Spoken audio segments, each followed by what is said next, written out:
La primera bodega de la historia se construyó hace 8.000 años en Armenia, a 14.000 kilómetros de la provincia de Mendoza. Desde entonces, los avances tecnológicos colaboraron sin pausa para que la calidad del vino alcance hoy niveles de excelencia impensados hace siglos.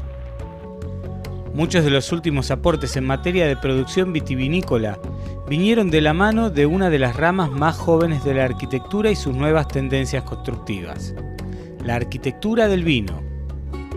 Es el resultado de conjugar varios aspectos que forman y que tienen que responder primero que nada al fin industrial que significa una bodega. Una bodega tiene que servir para hacer vino y como tal debe estar sujeta a asegurar que los procesos industriales garanticen y faciliten el proceso industrial para lograr el producto que se necesita y con la calidad que se necesita. La arquitectura del vino, que tiene un origen muy antiguo, en los últimos tiempos ha tenido un desarrollo inesperado porque se ha transformado no solamente en el lugar donde se elabora el vino, sino también en la imagen del vino y el lugar, el espacio donde se desarrolla un fenómeno importantísimo que es el enoturismo, la llegada del consumidor a la bodega para aprender cosas del vino y para disfrutarlo en el lugar de origen. Cuando a veces parece o se entiende que se desarrolla el proceso y el arquitecto hace la cáscara, y eso no es la forma en que nosotros trabajamos. Entendemos que hay que entender en profundidad el proceso, hay que entender en profundidad cuál es la visión del proyecto desde el punto de vista comercial y desde el punto de vista enológico, el tipo de vino que se quiere hacer, para eso desde adentro poder desarrollar en equipo con el enólogo y el propietario una bodega. Con más de 20 años dedicados al desarrollo de bodegas, el estudio mendocino Bórmida Jansson es uno de los pioneros en el arte de pensar y darle forma a las sofisticadas estructuras que custodian los secretos del vino y su fabricación. Para los responsables de la firma, lo más importante a la hora de encarar un proyecto es estudiar a fondo la identidad que se le quiere dar a la bodega y sus productos. De la materia prima del vino, la uva, se ocuparán los especialistas. Tiene que estar el ingeniero agrónomo que va a hacer el manejo de la finca, porque la bodega nunca se tiene que entender solamente como un edificio, sino también como un paisaje. Porque el vino empieza en el cultivo, en un buen fruto, entonces la bodega es una parte del ciclo del vino. Empieza en la tierra y se termina en espacios interiores. Están los ingenieros agrónomos, están los enólogos que tienen que decir cómo van a elaborar el vino, cuál va a ser el proceso, porque hay, digamos que mientras el vino tiene distintas etapas, que en esencia son 3, la vendimia, la molienda, la fermentación y luego el embotellado. Mientras eso es tan sencillo, en realidad hoy hay distintas maneras de hacerlo. Entonces el enólogo figura principal para elaborar una tipología de bodega.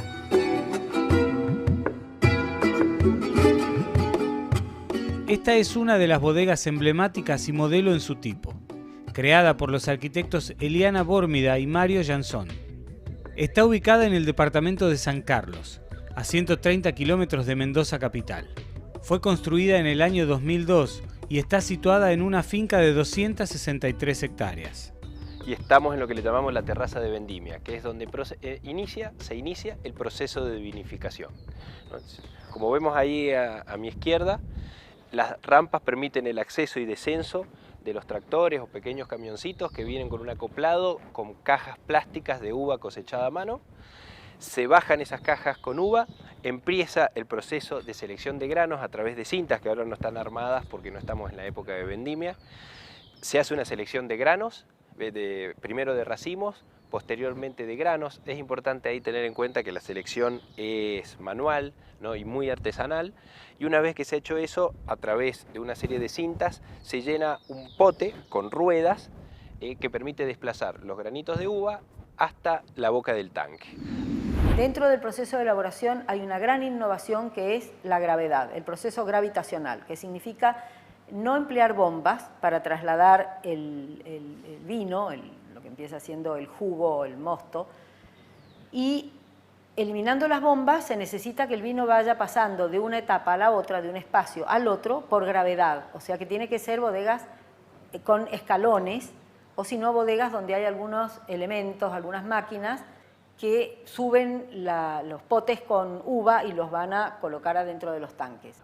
Antes lo que se hacía es, una vez que se hacía la selección de granos, había como una especie que se llamaba lagar, que era como un molino, que generaba un mosto y se bombeaba con mangueras hasta los tanques donde se fermentaba el vino.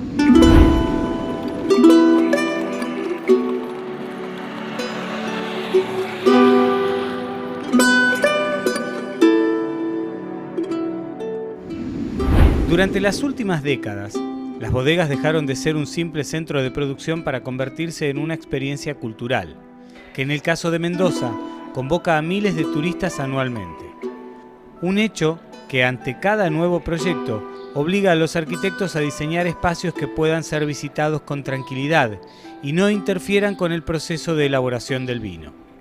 Y lo más importante realmente no es solamente, repito, lo técnico en la bodega para la elaboración del vino, sino los circuitos que permiten que adentro de la bodega ingresen personas que no están elaborando vino, sino que van a visitar, no provoquen interferencias y que además puedan ir aprendiendo del vino y deteniéndose en algunos lugares para degustar o para hacer algunos eventos de sociabilidad del vino. Eso ha influido enormemente en el diseño de las bodegas. Esto que vemos abajo, que hoy se ve como que es un cielo raso, son placas de chapa, y es importante hablar de esto porque en el momento ese que lo hicimos, hoy existen muchas empresas y proveedores que venden estos sistemas industrializados, que pueden ser en aluminio o en otros materiales inclusive. Pero hay que pensar que esto se hizo artesanalmente, pieza por pieza, en un taller de escala pequeña, y vino un grupo de gente y montó uno por uno, lo cual eso me parece que es una cosa que le aporta un interés muy interesante, porque se utilizaron, para montar este techo, se utilizaron las dos grúas, las dos únicas y más grandes grúas que había en la provincia de Mendoza en ese momento. Se colocó una grúa de un lado de la nave, la otra grúa del otro lado de la nave, y después se fueron levantando la estructura que se armó parcialmente abajo, se montaron, se le colocó el techo de chapa continua arriba y abajo el cielo raso que acabo de describir. Durante la construcción de esta bodega, la escasez de algunos materiales hizo que concretar la obra se volviera mucho más complicado. El mayor desafío fue terminar el gigantesco techo que protege la nave de vendimia, que tiene 43 metros por lado. Bueno, acá hay otro componente interesante de este techo, que es que hay un sistema de 3 puentes que unen las 4 columnas que lo sostienen. Y el techo a su vez tiene una perforación en el medio que permite el ingreso de luz hasta el último nivel de la bodega, 3 niveles para abajo.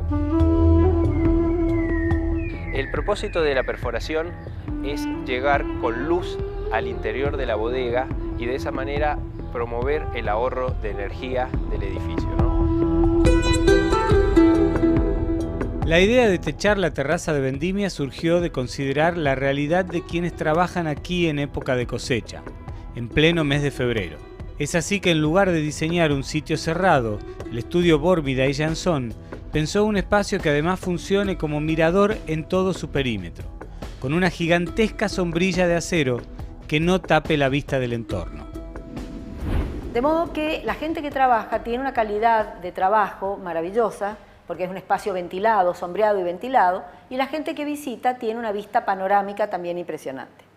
Sostuvimos esa cubierta con 4 cilindros que vienen saliendo desde el subsuelo, atravesando la nave de tanques, y llegan a sostener ese techo en 4 puntos, que son estos grandes cilindros, que tienen distintos usos. En el interior son tanques de vino, y cuando llegan a la terraza de vendimia se transforman en otros usos. Y sostienen aéreos 4 puentes metálicos y vidriados que tienen la oficina del enólogo, el laboratorio, la oficina de microvinificación. Entonces es un espacio muy de control también a través de estas personas que están haciendo el monitoreo del vino. un espacio de altísima tecnología, muy innovador, extraordinariamente interesante. La principal tendencia en la arquitectura del vino es construir restaurantes que se integren a las bodegas. En este caso, el luminoso salón tiene capacidad para 60 personas. Ahora estamos en lo que podría denominarse el final del recorrido de la bodega, es el restaurante. Cuando llegamos acá ya recorrimos la bodega, conocimos cómo se hace el vino, pasamos por la cava, estuvimos bajo tierra, en la penumbra, descubriendo toda esa mística que significa el vino como producto y como industria, y terminamos poniendo en valor, al llegar en este espacio, al paisaje y a la majestuosidad de la cordillera de los Andes como marco fundamental de fondo que relaciona nuestro producto, el vino, y nuestro ambiente y nuestra cordillera. Es el lugar, es importante, y esto forma parte de otra parte fundamental de lo que es la industria del vino, es no solamente el proceso, sino también la experiencia de vivir una bodega como experiencia espacial, como experiencia arquitectónica, relacionada a un producto que tiene que terminar emocionando y que tiene que terminar enamorándonos de lo que significa. Eliana Bórmida desarrolló junto a su socio más de 30 bodegas y sintetiza su experiencia subrayando que la arquitectura del vino debe ser sustentable y acompañar con soluciones al verdadero protagonista de la industria. La noble bebida que ha hecho conocida a la provincia de Mendoza en todo el mundo. Un buen vino, hemos dicho tantas veces, que es el que tiene ciertos valores como bebida. Un buen vino después es el que tiene una arquitectura sustentable. Y hoy estamos diciendo, un buen vino también es el que es capaz de promover y al mismo tiempo ser el resultado de una cadena socioproductiva prolija, donde ha sido capaz de poner en marcha beneficios para toda la comunidad, desde el propietario hasta la gente que trabaja la tierra, hasta lo que los disfrutan, todos. Entonces, el vino es hoy un ícono de la nueva industria del siglo XXI.